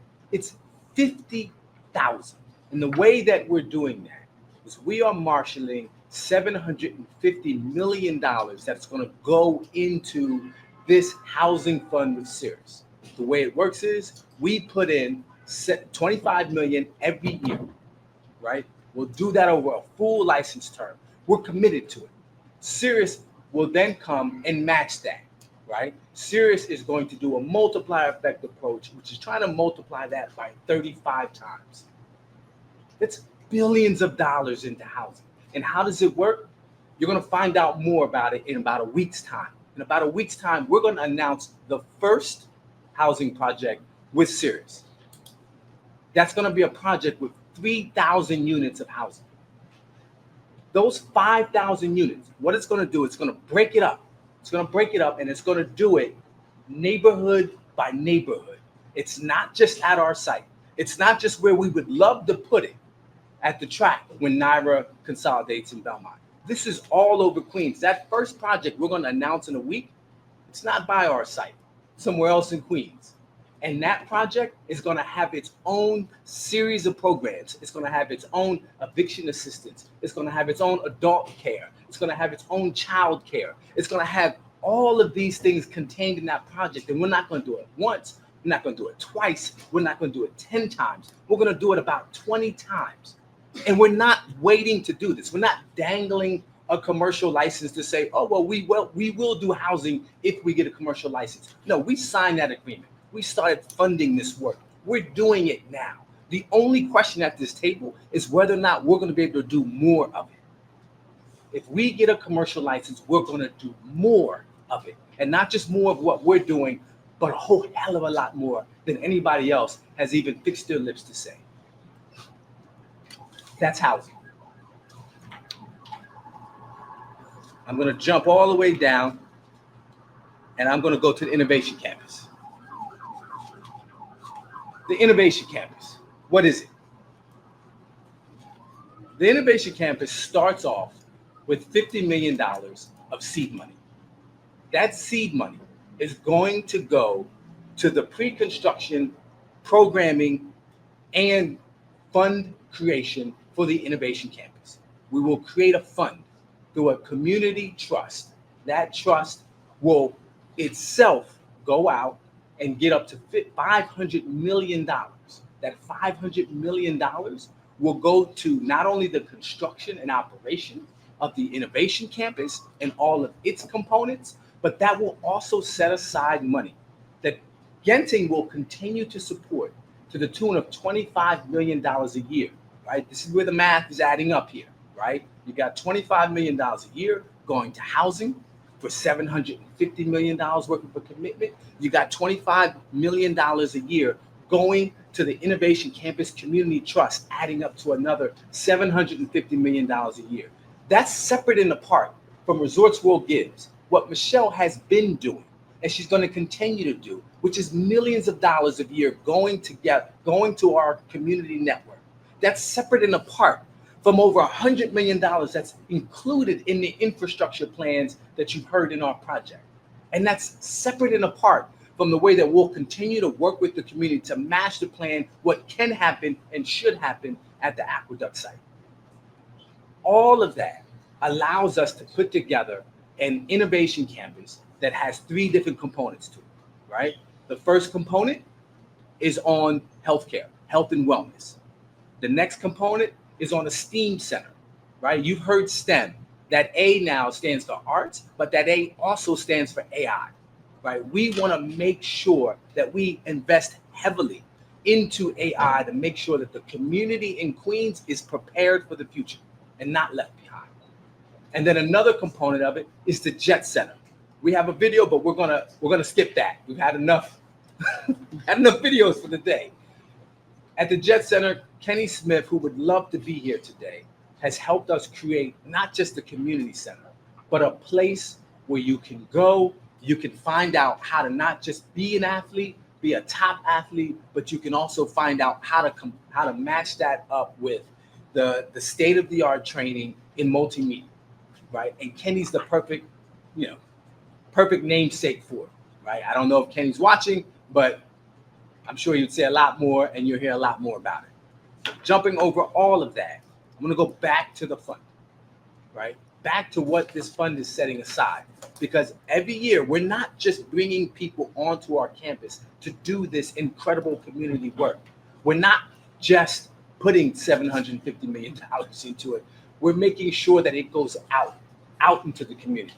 What I expect to be announcing in the next 6 months' time is us putting millions of more dollars into that business incubator.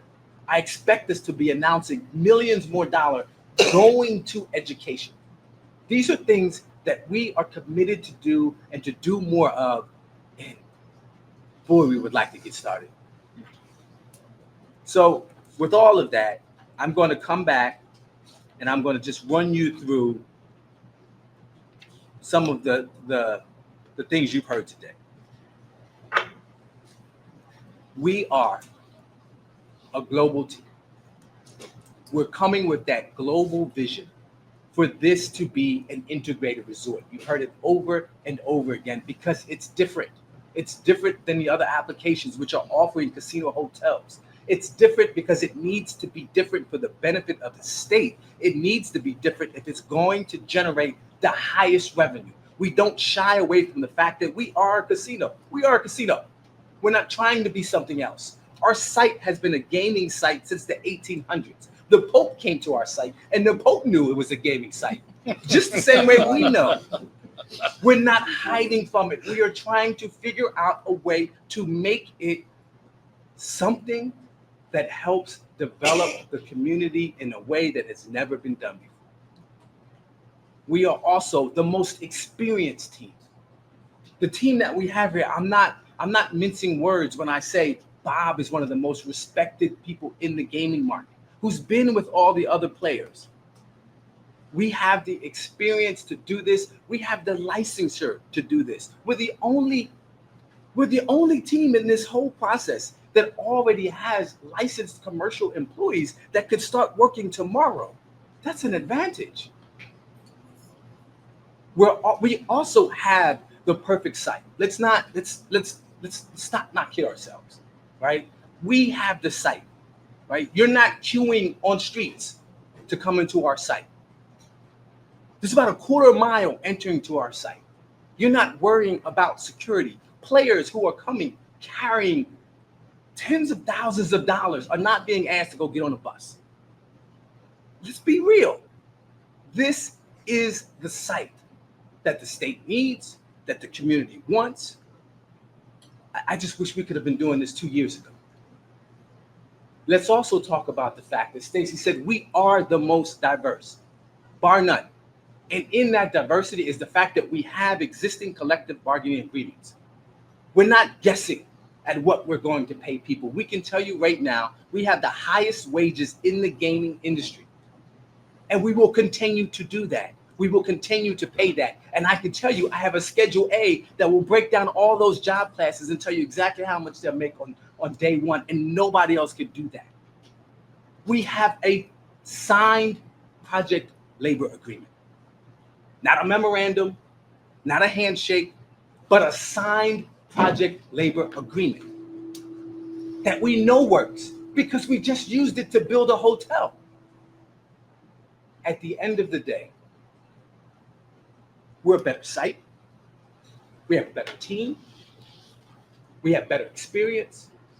And all that we asked, that we've been asking, is for the ability to do more of what we already do today.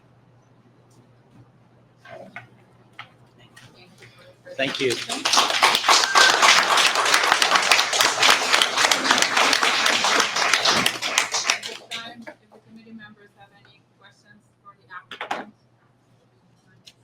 I do, but I yield to the borough president.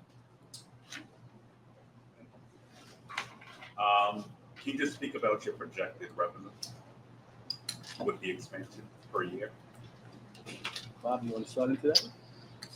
You know, in the application, there's information that was presented, most of which I'm sure has been redacted. And also, you know, there is a process whereby at the end of this period, when the committees get to review the projects, we'll know a lot more about what the landscape is. The process calls for us to be able to submit a supplemental filing at around September 30th. And in that filing, it'll give us a chance to kind of take a step back, look at the landscape, probably sit down with our consultants and come back to the state with how we really feel about a final number. As you know, there's an opportunity there to look at not only the revenue side, but ultimately what will be our recommendation as far as our own tax rate. It's an unusual process, but I get it, and I understand that it does give everybody a chance to see where do we stand in the next month and a half. So without getting into specifics on revenue, as you know, it's a very high number. We're proposing the largest casino in the United States. We know that we already do $1 billion in revenue today, so that number will go substantially higher. But I'd rather we wait till the final application supplement is put in before we really give you the final number. And I could put a final point on it, Borough President. This part of the exercise asked us to do a hypothetical. It asked us to just hold the tax rate at a certain amount, not negotiate that, and really focus in on what our capital expenditure would be, and really focus in on what our community benefits would be. And so that's what we're focused on. We could tell you, and there's information in the application that you received that's unredacted, right? Well north of doubling our current numbers, well north of that, right? I can tell you that on capital expenditure, what you might not have realized, that the state, and we agreed with them, came back to each of us and said, we want you to reformat exactly how you do capital investment to talk about what's on your property. Like all this other stuff, like they asked us and we were like, spot on, be real with what it is that you're actually spending. And what we're actually spending pound for pound is basically another $4 billion on top of the billion we've already put in. And that's what we're spending on the actual project, not on things that don't even relate to our bid. On top of that, I'd also like to point out, it was said earlier, but it deserves repeating. When we first showed up and started looking at this in 2009, 2010, we gave projections. And those projections were that this would be, Aqueduct would be the most successful slots facility, VLT facility in the world. There were some other groups that dropped out because they didn't believe those numbers. But I can tell you, you go back to those numbers, we were spot on. Our numbers were 98% accurate. And the only reason why we weren't 100% was because Jake's 58 came into the market and it wasn't even anticipated. So if you include Jake's 58, our projections were actually 104%. We under projected. So I can tell you with confidence that the numbers we will put on the table, those numbers will be spot on. And it's not for nothing that we went out and got the state's prior consultant that did their own study, Spectrum. You hear a lot of people talk about Spectrum. Go through our reports. Go through what Spectrum says now that they know what these facilities have actually been proposed. Can you go through phasing a little bit? So, Sure. yeah. Thanks. So you get the casino, like if you're granted the license with those phasing. Thank you, Borough President. Great question. As mentioned earlier in the presentation, we've already gone through secret and we already have our construction permits in hand. We are ready to start the day after we would hopefully be awarded a license. Now, what does it mean? The first phase of the project is all contained within the existing four walls of Resorts World, New York City.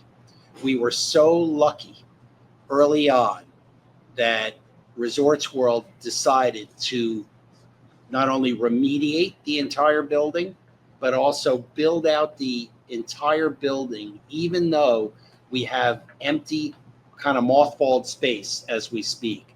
So we can hit the ground running, get going within 6 months of being awarded the license about a year from now. Should that award be towards the end of December, we will be up and running with the first 4,000 slots and 250 tables. And with that, after that, it's a continual cycle of development till we reach the ultimate build out, which includes 6,000 slots and 800 tables and the full complement of the integrated resort facilities, which will take in the range of about 4 to 5 years to build out the whole thing. But that first phase where we can start producing revenue and creating those jobs is a mere 6 months from the award of the license.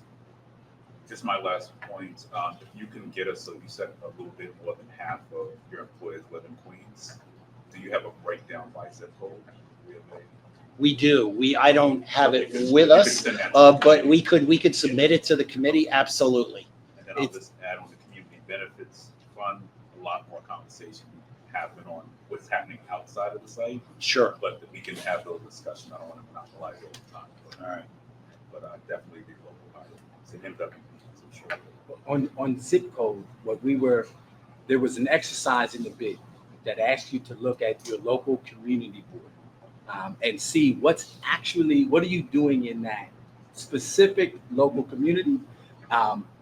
And it was fascinating to see that in terms of our spend and vendors and procurement, there were millions of dollars that come just out of community board 10. There were also, it was over 10% of employees basically are in just our own community board. I mean, 80% of our folks are coming from Queens, or definitely within a 3-mile radius. These are hyper local opportunities where you don't need a college degree to come with us. You come. We will train you. In 6 weeks' time, we can prepare you to have a job that pays 6 figures with full health benefits, that has the protections that HTC and other unions offer. It's just unparalleled. One other point that was brought up earlier in the presentation that I'd like to kind of double back on. Patricia mentioned the job center that we're going to open at Jamaica Station. Right now we have a shuttle stop there that we bring people over back and forth to the facility for free every day. But that area is really gone through a renaissance, and what's being built around the station. So what we wanted to do was bring our employment center right to the community. It's a novel approach but we're going to have people that are going to be able to literally walk down the street and stop by and visit Patricia's team and learn about the job opportunities. We think it's tremendous. Not even make them come to Resorts World. We want to do it right here in the community. In time-wise, the enormity of the task is one where, like, we want to get started as soon as possible. Because if we're talking, if we're on timeline, right, and licenses are given out, we're so lucky as to get a license by the end of this year. We are talking about opening by July of next year, right? And if you do the distribution of how you hire people, we have to bring on about 4,000 people, damn near overnight. So we have to get going. Because in those 3 months' time, Patricia and Stacy overlooking everybody, we have a lot of work to do. I don't want to monopolize it. Great, okay. Senator Sanders, you have a question? I have many questions, but I will respect my colleagues and only make a statement and a brief question. Great job you all have done. Others will look for the economic development part. I'm going to look for the community economic development part. Economic development is building a casino. I think we're going to do a magnificent job. Community economic development is using a casino to build a community. I'm going to really focus on those things, such as that great idea of a business incubator. But my brief question, how much of these slides can we, all of that was really some good stuff, but it went fast and I'm really slow. I'm one of those who need to look at it and things of that nature. How much of this can we take a look at? Can we get these slides? I think it'll be provided. It's uploaded. So okay, so all of the recording of the whole session will be online. Good. We have the materials. Yes. Okay. So yes, Senator, you will get them. You get hard copies, electronic copies, you get all the copies you want. Give me. Great. Thank you. Thank you, Senator. Any other questions from the committee members? I'm good. I think the Borough President hit a lot of mine. I wanted to reiterate the Ready Day One, which you've done several times, so I appreciate that. Going to the community, so I do also appreciate giving the breakdown of zip codes in Queens. So as far as the community benefits that you've already been providing for the community, is there a breakdown of a public listing of those groups? It doesn't have to be amounts. I mean, I know we're privileged to, but just to see where that disbursement has come. And then on the other side of that, with the business incubator, can we see who's been attending that? If there's a public listing of that, to know the types of business and what's being attracted to that. And the one thing I just want to reiterate, or you can reiterate for me, is out of all the applicants, you're the only one proposing an integrated resort, correct? From what we understand, Okay. and from what we operate, yes. Okay. And I'm saying, like, so even your own words saying that what you're proposing for us doesn't seem anybody can reach that magnitude. Well, we shouldn't say that, but just the amount of layers that you're proposing in that 73 acres. So, okay, thanks. We'll look at all the rest of the details. And Assemblywoman, just to be clear, you were talking about Resorts World Gives and kind of where that's been spread like, around the just community. to see kind of right? to see where it's been already happening. Again, you're Yep. I know Yep. you've been here for many years, and I guess to see over that benefit, I think goes with what you're saying. If it's hitting the outer community in Ozone Park, down to the Rockaways, up to the north, you just kind of see where it's growing and how this massive footprint in our community has had the ripple effect throughout Queens. Yeah. And if you're hitting all corners of it's a big borough. Michelle will put that together for sure. Yeah, for the committee, so we can all kind of see it. I mean, We want more money in that fund. goals. But I think to see how it's benefiting, in that sense of, Heard you loud and clear. it's not public, right? So everyone in the Yes. community might not have that opportunity. Yes, so we'll supply that. Thank you. So we are at time. We'll have one more last question from a committee member. Just, I'm good. a question also in regard to, breaking down the employee numbers. Can you also provide some data and information on how many of your employees have been with the company for the entire Oh, sure. 15 years, yeah, basically. You know, because I think that helps us evaluate, you know, the hiring aspect. And anything you can provide. And then would be legacy, helpful. you used that word, and then legacy, if Absolutely. there's, you know, within the family. It's an incredible number. We'll be Yeah. happy to share that, but it's Exactly. it's so rewarding to see how many of the team members have been with us from day one. I'm sitting next. That's what prompts my question. Yes. Because, you know, when I go in, I see people who Yeah. I have seen For days. over from 15 day one. years. And it's something we're so proud of. Betty, Michelle is a day one, right? And Michelle, we're proud to have watched her really just take flight with us from director to vice president to senior vice president. So it's one of those things where it's not only people staying with us, but people growing with us. So yes, we're proud of it. Stephen from Venus, Yes. questions? Could you also tell us how many employees are based on Long Island? Sure, absolutely. And how many customers, do you guys keep track of this, come from Long Island? Yep. Because I hear a lot about investments in Queens, but if you are also expecting folks from Long Island, we're going to need to see some investments made on Long Island as well. Okay. All right. Thank you. We will get that. I think we're at 3 minutes over time. I appreciate all the time. And we'll give the questions. Do any committee members have any items that they would like to discuss further, present for consideration? No, I'm gonna just ask about the scheduling of the 2 public hearings that will Yeah, be we can offline talk and about amongst offline. ourselves. Okay, great. Okay, so hearing no other items are for consideration, this meeting of the Community Advisory Committee for Resort Grove New York City is hereby adjourned. Can I get a motion to adjourn? Motion. Okay. Second? Second. Adjourn. Thank you. Thank you all very much.